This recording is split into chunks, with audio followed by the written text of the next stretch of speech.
Now, I just also got this information today. This is entitled, this is from Northcom, which is part of our military establishment in America. This page is entitled Avian Influenza Information Sheet, NORAD, U.S. Northcom Surgeon General. These are guidelines. The avian influenza, which sometimes you'll see referred to as just AI as an abbreviation, or AK the bird flu, is caused by an influenza type A virus. H5N1 is the subtype currently circulating. H5N1 can be highly pathogenic or of low pathogenicity. HPAI is the type infecting and killing humans. In other words, the highly pathogenic version of the H5N1 is the one that's infecting and killing humans. There is a low pathogen form as well.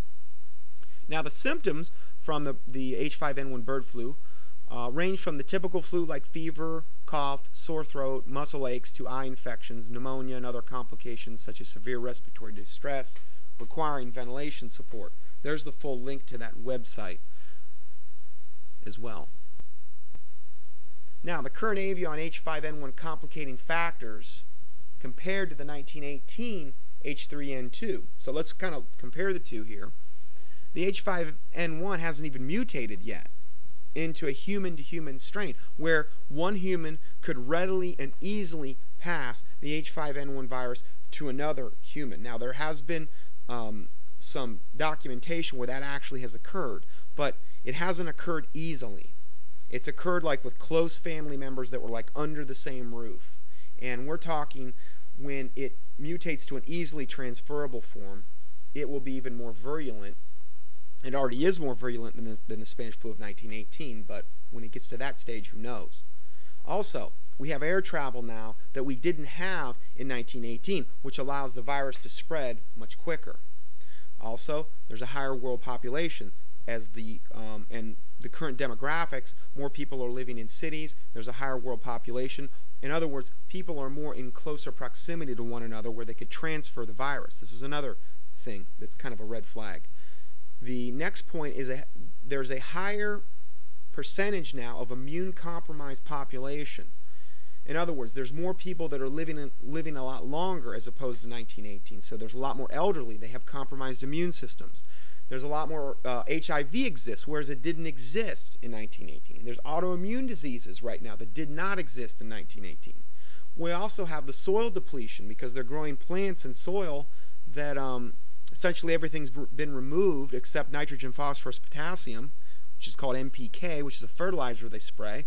The soil depletion, because we're not getting all the trace minerals in our system, that affects our immune system in an adverse way. And then all the chemical exposures. According to the Environmental Protection Agency, we're exposed up to 70,000 different chemicals on a daily basis, and of those, 65,000 are carcinogenic, meaning cancer-causing. So we're dealing with a lot of things today we weren't dealing with in 1918. Further consequences of a pandemic, worldwide economic devastation. Number one, the borders will be sealed. We're going to look at that in coming up here. And then air travel will be halted. Importing and exporting will come to a standstill. There will be shortages in food, fuel, goods, etc., massive unemployment, and the ensuing panic. Now, in order to further lay a proper foundation regarding this information on the avian flu, it's imperative to address some other issues that will give further clarification and light to the remainder of this presentation. Senator Claiborne Pell, there's a picture of the U.S. Senate Intelligence Committee member commenting on a USA-USSR treaty signed in 1978, said, quote, "Now that we can control the weather, create earthquakes and tidal waves, and use it as a weapon of war, we do not need a treaty." That's a pretty bold statement there. It says he said this in 1978, that we can control the weather, create earthquakes and tidal waves, and use it as a weapon of war. Very matter-of-factly. So what treaty was this senator in reference to? Well, the treaty was actually called the Convention on the Prohibition of Military or Any Other Hostile Use of Environmental Modification Techniques. Notice it says environmental modification techniques. This government treaty is currently posted online at the U.S. Department of State. There's the website. You can go check it out. This treaty was signed in Geneva, Switzerland on May 18, 1977 and entered into force on October 5, 1978. Quoting from the first and second paragraphs of this treaty, we read, quote, "Use of environmental modification techniques for hostile purposes does not play a major role in military planning at present time." That was 1977. Such techniques might be developed in the future, however, and would pose a threat of serious damage unless action was taken to prohibit their use. They were acknowledging that, well, there's a picture of what they call a HARP field, and where we beam enormous amounts of energy into the atmosphere, and this is one of the ways that they can control the weather and do a lot of other things. This is just one of the technologies that they have, our government has. Now, in July of 1972, the U.S. government renounced the use of climate modification techniques for hostile purposes. Both the U.S. Senate and the House of Representatives held hearings.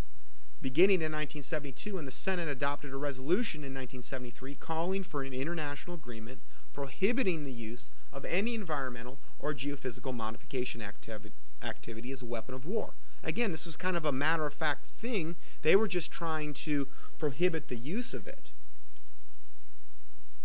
But obviously, if a government has that and the government isn't motivated in the right way, they're not going to use it in a way that benefits humanity.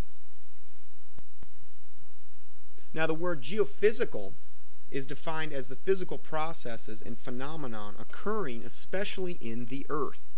This would include processes like earthquakes, volcanoes, and tidal waves. So in other words, the government has possessed technology to manipulate both climate and geophysical earth patterns for many decades. There's a good DVD that goes into this from Bill Schneblin, and it's called Russia's Secret Weapon to Defeat the United States, USA. And just take those words and put them into an internet search engine and you'll come up with that. This is from China Lake Weapons Digest. China Lake was for many years a world leader in weather modification for drought relief, hurricane abatement. Now these are the names, Cyclops and Storm Fury, of the hurricane abatement, fog abatement, which was called Foggy Cloud, and rainfall enhancement for military purposes, which was known as Project Popeye. There's some of the equipment that they used to modify the weather right there. That's right off their website. It's a Navy website. I'm not making this stuff up. Notice it says hurricane abatement. It means that they can get rid of hurricanes if they want to. The two technologies for that are Cyclops and Storm Fury. Well, the next logical question would be, well, why are we having the hurricane devastation that we've seen in years past? Well, you're going to have to kind of do the math on that. Here it is appropriate to quote ex-Defense Secretary William Cohen, who on April 28, 1997 said, quote, "Others are engaging even in an echo type of terrorism, whereby they can alter the climate, set off earthquakes, volcanoes remotely through the use of electromagnetic waves." End of quote. Pretty matter-of-fact statement. He said that on the Conference on Terrorism, Weapons of Mass Destruction, and the U.S. Strategy. But again, this isn't stuff that's ever going to make it into the nightly news or into the newspapers and these types of things. You have to really dig for this to find it. But it's there. Further weather modification evidence, you can go to this link I just posted there, and you can get your boat loaded on that in regard to that particular subject.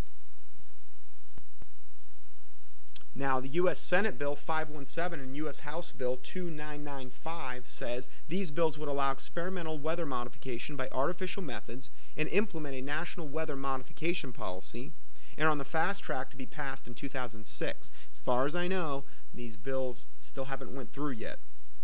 The appointed board of directors established by these bills do not include any agricultural, water, EPA, or public representatives, and have no provision for congressional, state, county, or public oversight of their actions or expenditures, which is kind of a common theme of what we're going to be looking at today.